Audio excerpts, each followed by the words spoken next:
में आ जाएंगे, टिंकू भाई मंच में आएंगे।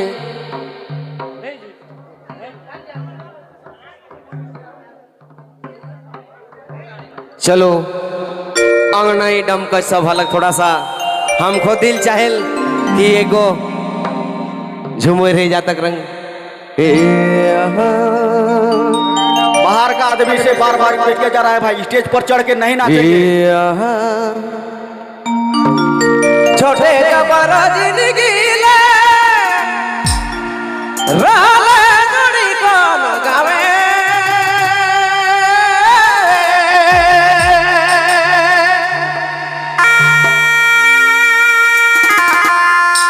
तोके भाई खोजी खोजी के होवला परेशान रले तो लगे तो रले ओ होवला परेशान रले तो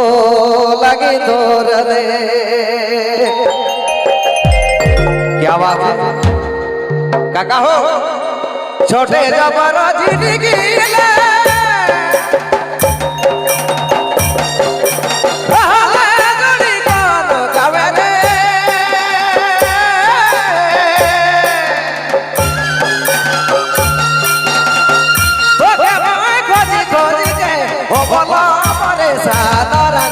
तो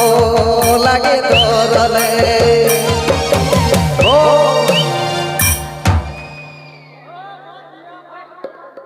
सरिया लवा मैं जानो थो नी कहे कौन करक लगे गुरु जी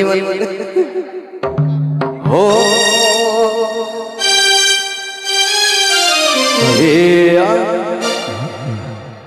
काहो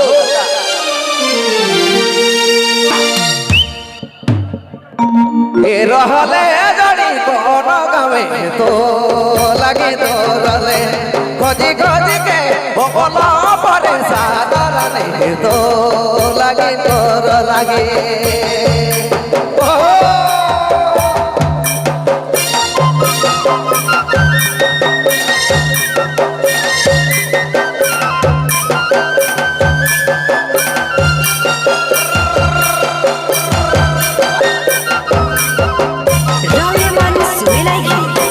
नागपुरी फोकस यूट्यूब चैनल की प्रस्तुति।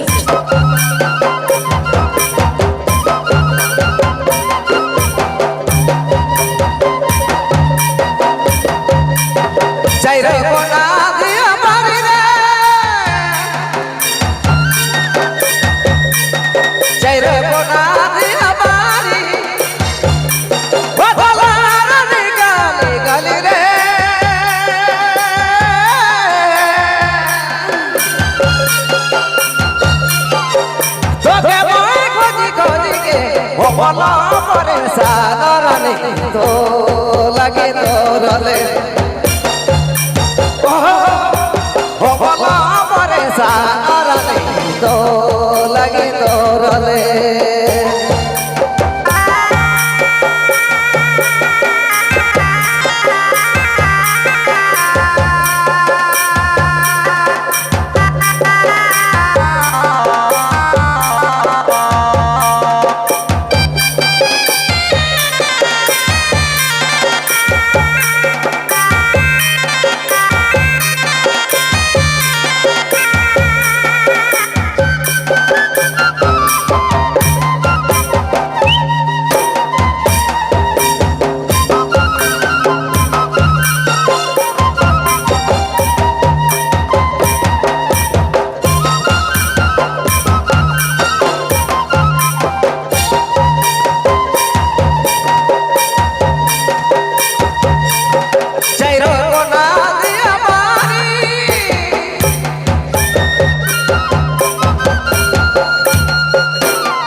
बोलो परेशान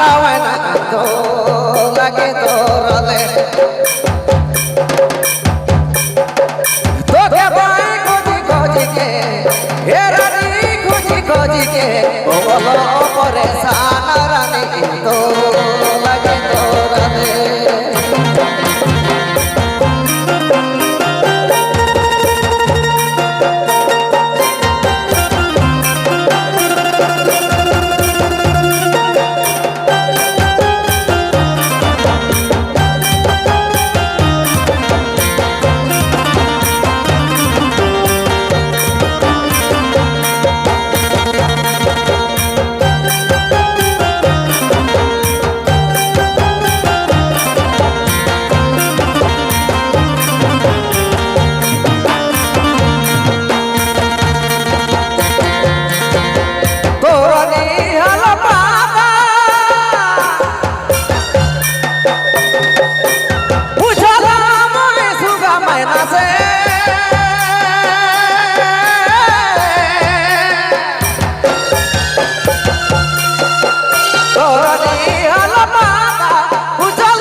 नागपुरी फोकस यूट्यूब चैनल की प्रस्तुति। कमेटी भैया से हम क्षमा चाहते हुए